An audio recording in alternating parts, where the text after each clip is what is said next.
bem-vindos ao podcast Momento Agricultura de Precisão.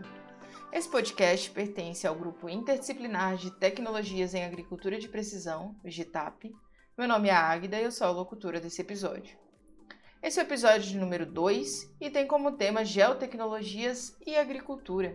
E para falar mais desse tema, nós vamos conversar com a professora da Unicamp, a professora doutora Gleice Figueiredo. A professora, ela trabalha e atua principalmente nos temas de sistema de informação geográfica, geoprocessamento, sensoramento remoto e monitoramento agrícola, além de ministrar disciplinas na área e orientar alunos de graduação, mestrado e doutorado. Professora Gleice, eu gostaria, em nome de todo o GITAP, agradecer a sua presença nesse episódio. Olá, Águida. Olá a todos que estão nos ouvindo. Agradeço o convite do GITAP por fazer parte desse podcast, falar um pouco sobre geotecnologias e um pouco sobre o trabalho que eu faço na Unicamp. Gleice, obrigada de novo. E vou começar fazendo uma pergunta que é a sua praia, né? Que é a sua especialidade. Eu queria que você definisse, para quem está nos escutando, o que significa geotecnologias. As geotecnologias, elas são um conjunto de tecnologias que são utilizadas para realizar coleta de dados, processamento, análise e disponibilidade de informações, sendo que essas informações elas têm uma referência geográfica de uma determinada localidade. O termo ele é utilizado para designar todas as etapas que envolvem o uso de uma análise espacial, assim como o compartilhamento, né, da informação que a gente gera no final. Essas tecnologias elas envolvem um hardware, um software e as pessoas envolvidas em todo o processo metodológico e também nas tomadas de decisão. Dentre as geotecnologias, a gente pode citar aí, por exemplo, a topografia, os sistemas de posicionamento global, os sistemas de informações geográficas, os famosos SIGs, o sensoramento remoto por satélite, por drone, e a fotogrametria, enfim, existem várias geotecnologias que a gente pode fazer o uso para a agricultura de precisão. E, Gleice, a agricultura, assim, eu vou puxar um pouco de sardinha para a minha área, né, que é a agricultura de precisão, mas a agricultura de precisão, ela tem crescido o interesse e a gente tem visto bastante aplicação, por exemplo, do sensoramento remoto, né, de processamento de imagens, dentro da agricultura de precisão. Mas, no geral, você poderia exemplificar o emprego das geotecnologias dentro da agricultura? Um exemplo simples de emprego de geotecnologias na agricultura de precisão é se nós pensarmos numa máquina no campo, né? Essa máquina ela pode fazer leitura de produtividade ou então pulverização localizada. Essa máquina ela vai ter acoplada um sistema de posicionamento global. Se for uma máquina de leitura de produtividade, vai ter um sensor ali acoplado fazendo essa leitura, fazendo já para nos dar já o cálculo, por exemplo, de índice de vegetação. E falando em aplicação, Gleice, um assunto que o pessoal tem gostado bastante, que a gente tem visto muito, é o uso de imagem, né?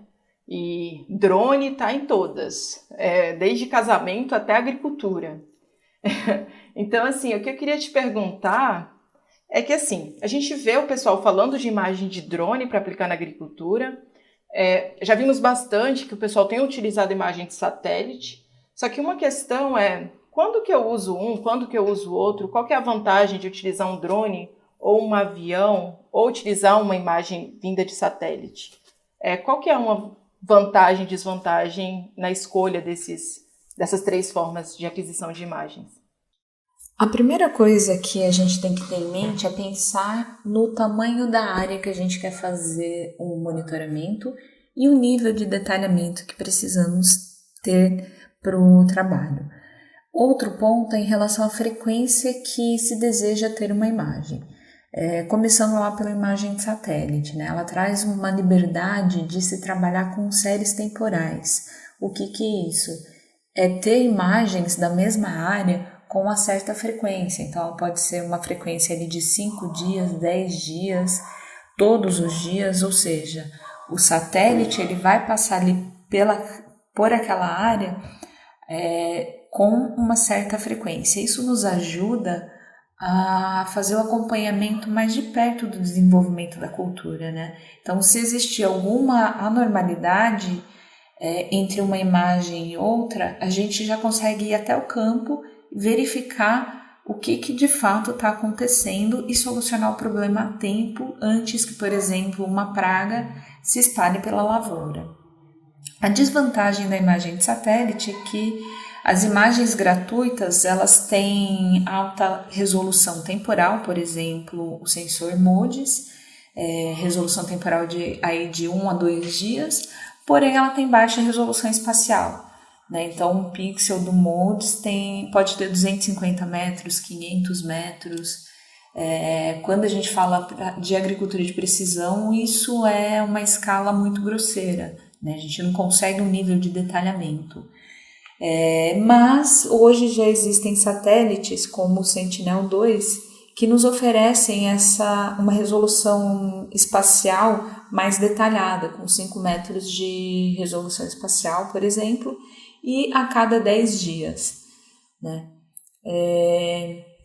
Já o drone, ele possibilita um nível de detalhamento muito maior, né? Então a gente pode ter uma resolução espacial de centímetros. Qual é a grande desvantagem do drone? É que toda vez que eu precisar de uma imagem, eu vou ter que deslocar toda a minha equipe para o campo para fazer o voo sobre a minha área. Então, a principal desvantagem é em relação ao deslocamento e também ao custo de processamento. O drone, as imagens do drone, por ter uma resolução espacial tão pequena, elas são pesadas em disco, né? Então, o nível de processamento ali vai ser muito maior, né? A gente vai precisar de mais espaço.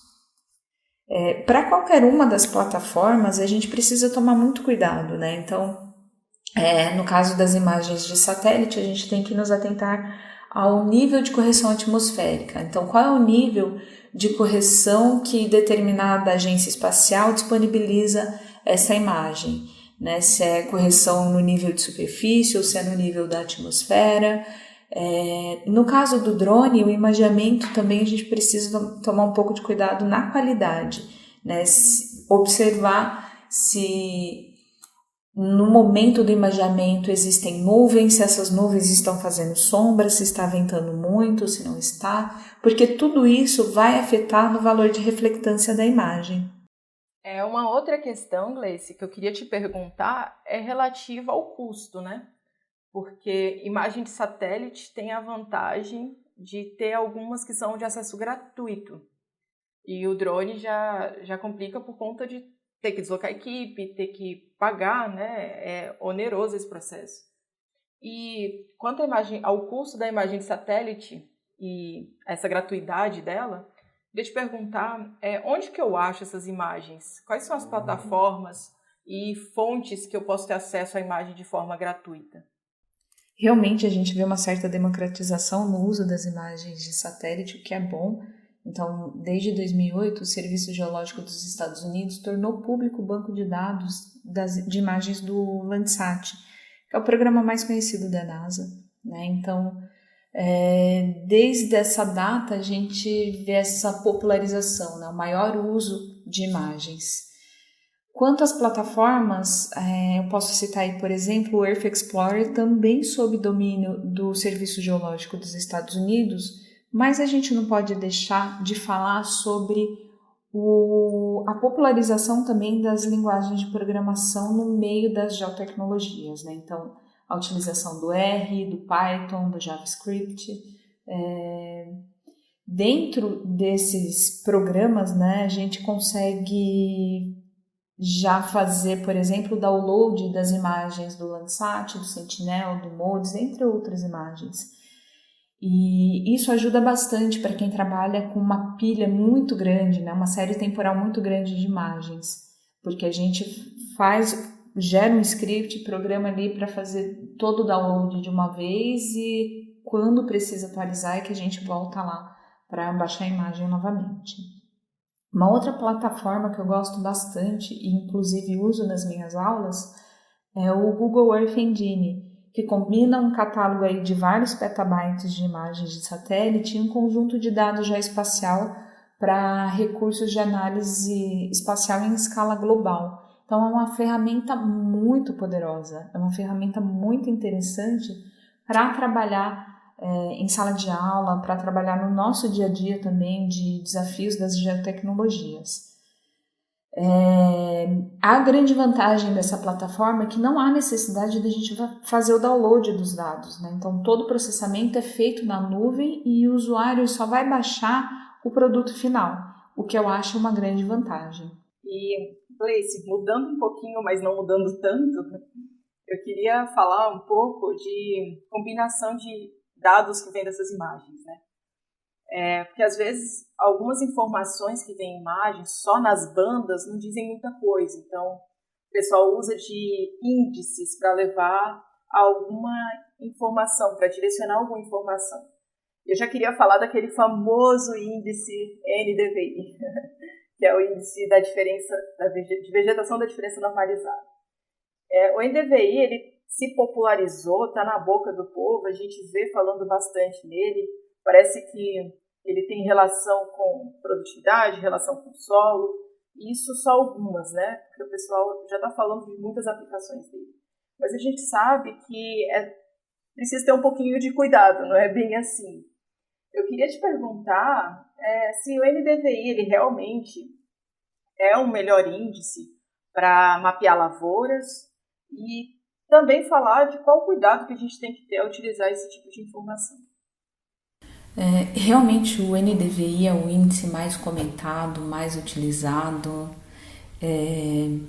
mas a gente também tem que parar para pensar um pouco em qual é o objetivo que eu quero alcançar, né? Então, por que eu quero utilizar um índice de vegetação? Então, de maneira geral, ele é utilizado para monitorar uma lavoura ao longo do ciclo de desenvolvimento ou para aplicações pontuais, né? Então, a gente pode fazer uma relação de disponibilidade de biomassa naquele momento em que a imagem foi adquirida. Então, a gente consegue ter uma noção de variabilidade da biomassa olhando para o índice de vegetação. Então, a gente pode pensar, eu quero verificar os níveis de nitrogênio da minha lavoura. Eu não vou usar o NDVI, eu vou usar um índice que tem uma relação com as bandas de absorção de clorofila, que é com o que o nitrogênio tem mais relação. Então, eu preciso pensar um pouco em o que eu quero estudar e qual é a faixa espectral que determinado componente tem uma alta absorção ou então uma alta reflectância para que eu consiga enxergar alguma coisa e consiga responder alguma coisa. Então, na verdade, a gente sempre precisa pensar no meu objetivo, onde eu quero chegar, para depois resolver qual é o índice que eu quero utilizar. O mesmo serve, por exemplo, para avaliação de estresse hídrico, né? Não adianta eu usar o NDVI. Se eu usar um índice que faça uso de uma banda espectral da região do infravermelho médio, o famoso SUIR, ele vai ser mais adequado, porque essa faixa espectral é onde a gente consegue enxergar, entre aspas, a quantidade de água da planta. Então, tudo vai de acordo com o nosso objetivo. Essa é uma ótima colocação, né? Que às vezes a gente procura só por ser o mais famoso e acaba esquecendo de olhar qual que é o objetivo daquilo que a gente está avaliando, propriamente dito. E, Gleice, aqui a gente falou de muitos aspectos teóricos, né, do uso das geotecnologias.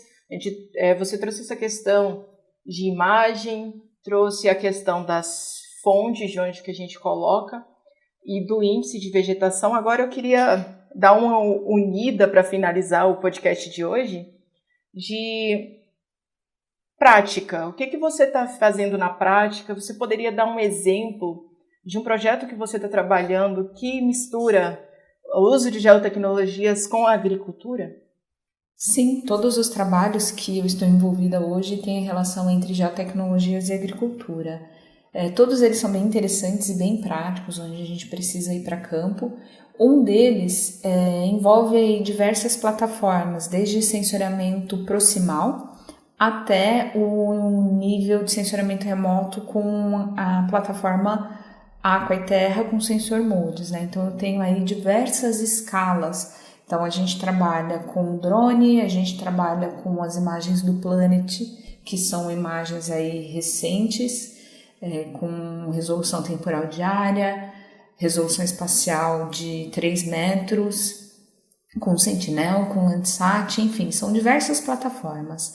A partir daí, nós podemos entender até que ponto o monitoramento de uma lavoura é afetado pela resolução espacial e temporal. Então, a partir de que momento, ou a partir de que resolução espacial ou temporal, eu consigo ter um melhor acompanhamento da minha lavoura. Então, um dos produtos desse projeto que foi publicado recentemente é a disponibilidade de biomassa para o pastejo ao longo do tempo. Então, foi realizado um mapeamento temporal dessa quantidade de biomassa utilizando imagens de 3 metros de resolução espacial. Ainda tem muito para se explorar dentro desse trabalho. Por exemplo, a fusão de diversos sensores, fusão espaço-temporal, fusão espectral, espacial, enfim, existe aí um leque de variedades muito grandes para a gente trabalhar, o que é muito interessante para a gente ter sempre um projeto prático, né? Porque a gente vê o que está de fato acontecendo em campo, né? Então não é só laboratório, não é só sentar na frente do computador, é avaliar as condições físicas da área também. Gleice, muito interessante esse assunto. A gente vai ter que encerrar por aqui, mas eu acho que a gente vai se reunir de novo, vamos conversar mais sobre geotecnologias. Eu agradeço bastante a sua disponibilidade. Tenho certeza que foi muito proveitosa essa conversa para quem está nos escutando. Então, muito, muito obrigada por seu tempo, por estar aqui hoje para a gente discutir geotecnologias e agricultura. Águida, foi muito bom falar um pouco sobre geotecnologias aqui para vocês. Eu agradeço mais uma vez o convite. Eu espero que eu tenha despertado aí o interesse das pessoas que estão nos ouvindo sobre geotecnologias, para conhecer mais. Então, quem quiser entrar em contato comigo pode entrar via GitHub, via meu e-mail. Então, estou aberta a mais conversas. Muito obrigada. Pessoal, essa foi a participação da professora Gleice. Espero que vocês que estão aí nos escutando tenham aproveitado bastante. Esse episódio foi muito interessante. Lembro que estamos nas redes sociais, então se quiserem saber mais sobre o nosso grupo, sobre o GitHub, é só pesquisar por GitHub. Estamos no Instagram, no GitHub, no YouTube, Facebook e LinkedIn. Então, se quiser saber mais sobre o nosso grupo, é só pesquisar nessas redes. Lembro também que esse podcast ele tem o intuito de trazer uma troca, né, entre a academia, entre o pessoal que está nos escutando. Então, se vocês querem escutar alguém conversando aqui com a gente, entre em contato com a gente, que a gente entra em contato com a pessoa e vamos ter essa conversa. Tudo bem, pessoal? Eu agradeço novamente a atenção e até o próximo episódio.